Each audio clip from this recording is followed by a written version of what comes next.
Chapter 5. The Control of Psychic Prana. We have now to deal with the exercises in pranayama. We have seen that the first step, according to the yogis, is to control the motion of the lungs. What we want to do is to feel the finer motions that are going on in the body. Our minds have become externalized and have lost sight of the finer motions inside. If we can begin to feel them, we can begin to control them. These nerve currents go on all over the body, bringing life and vitality to every muscle, but we do not feel them. The yogis say we can learn to do so. How? By taking up and controlling the motion of the lungs. When we have done that for a sufficient length of time, we shall be able to control the finer motions. We now come to the exercises in pranayama. Sit upright. The body must be kept straight. The spinal cord, although not attached to the vertebral column, is yet inside of it.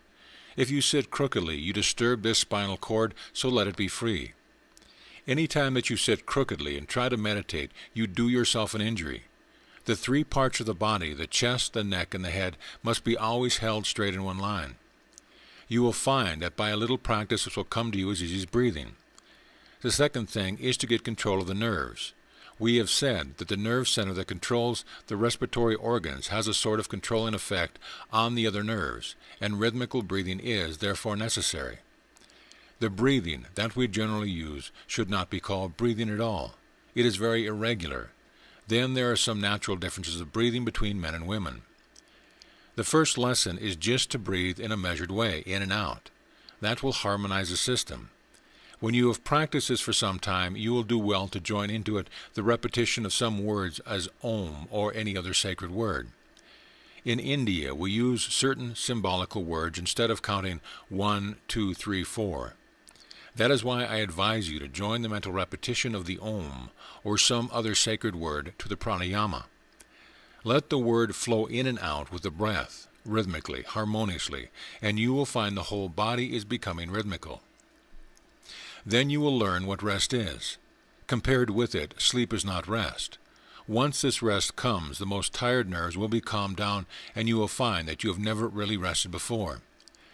The first effect of this practice is perceived in the change of expression of one's face. Harsh lines disappear. With calm thought, calmness comes over the face. Next comes beautiful voice. I never saw a yogi with a croaking voice. These signs come after a few months' practice. After practicing the above-mentioned breathing for a few days, you should take up a higher one. Slowly fill the lungs with breath through the ida, the left nostril, and at the same time concentrate the mind on the nerve center.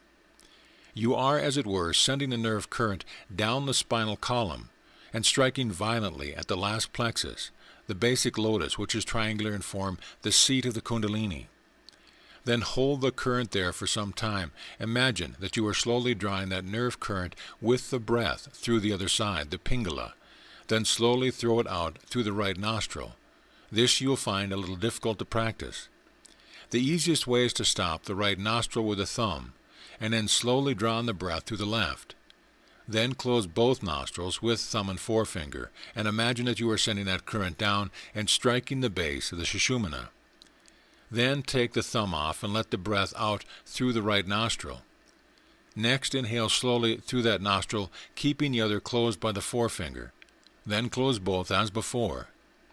The way the Hindus practice this would be very difficult for this country because they do it from their childhood, and their lungs are prepared for it. Here it is well to begin with 4 seconds and slowly increase. Draw in 4 seconds. Hold in 16 seconds. Then throw out in 8 seconds.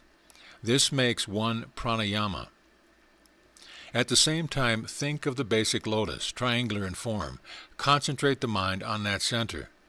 The imagination can help you a great deal. The next breathing is slowly drawing the breath in and then immediately throwing it out slowly. And then stopping the breath out using the same numbers. The only difference is that in the first case the breath was held in and in the second held out. This last is the easier one. The breathing, in which you hold the breath in your lungs, must not be practiced too much. Do it only 4 times in the morning and 4 times in the evening. Then you can slowly increase the time and number. You will find that you have the power to do so and that you take pleasure in it. So very carefully and cautiously increase as you feel that you have the power to 6 instead of 4. It may injure you if you practice it irregularly. Of the three processes for the purification of the nerves described above, the first and the last are neither difficult nor dangerous. The more you practice the first one, the calmer you will be. Just think of Om, and you can practice even while you are sitting at your work. You will be all the better for it. Someday if you practice hard, the Kundalini will be aroused for those who practice once or twice a day. Just a little calmness of the body and mind will come, and a beautiful voice. Only for those who can go further with it will Kundalini be aroused, and the whole of nature will begin to change, and the book of knowledge will open. No more will you need to go to books for knowledge. Your own mind will be your own book, containing infinite knowledge. I have already spoken of the Ida and the Pingala currents flowing through either side of the spinal column, and also of the Sushumna, the passage through the center of the spinal cord.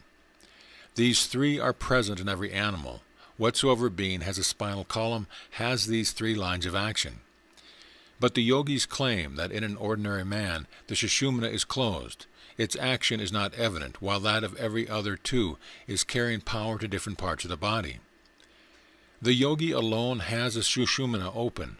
When this Sushumna current opens and begins to rise, we get beyond the sense. Our minds become supersensuous, superconscious. We get beyond even the intellect, where reasoning cannot reach. To open that Sushumna is the prime object of the yogi. According to him, along the Sushumna are arranged these centers, or in more figurative language, these lotuses as they are called. The lowest one is at the lower end of the spinal cord, and is called Muladhara.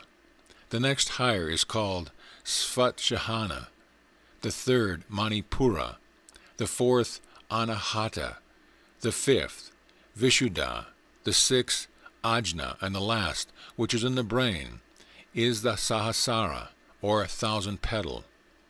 Of these we have to take cognition just now of two centers only, the lowest, the Muladhara, and the highest, the Sahasrara. All energy has to be taken up from its seat in the Muladhara and brought to the Sahasrara. The yogis claim that of all the energies that are in the human body, the highest is what they call Ojas. Now this Ojas is stored up in the brain, and the more Ojas in the man's head, the more powerful he is, the more intellectual, the more spiritually strong. One man may speak beautiful language and beautiful thoughts, but they do not impress people. Another man speaks neither beautiful language nor beautiful thoughts, yet his words charm. Every movement of his is powerful. That is the power of Ojas. Now in every man there is more or less of this Ojas stored up. All the forces that are working in the body in their highest become Ojas. You must remember that it is only a question of transformation. The same force which is working outside as electricity or magnetism will become changed into inner forces. The same forces that are working as muscular energy will be changed into Ojas. The yogis say that that part of the human energy which is expressed as sex energy in sexual thought, then checked and controlled, easily becomes changed into Ojas. And as the Muladhara guides these, the yogi pays particular attention to that center.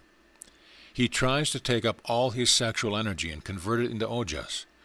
It is only the chaste man or woman who can make the Ojas rise and store it in his brain, and that is why charity has always been considered the highest virtue. A man feels that if he is unchaste, spirituality goes away. He loses mental vigor and moral stamina. That is why in all the religious orders in the world which have produced spiritual giants, you will find absolute chastity insisted upon. That is why the monks come into existence, giving up marriage. There must be perfect chastity in thought, word, and deed. Without it, the practice of Raja Yoga is dangerous and may lead to insanity. If people practice Raja Yoga and at the same time lead an impure life, how can they expect to become yogis?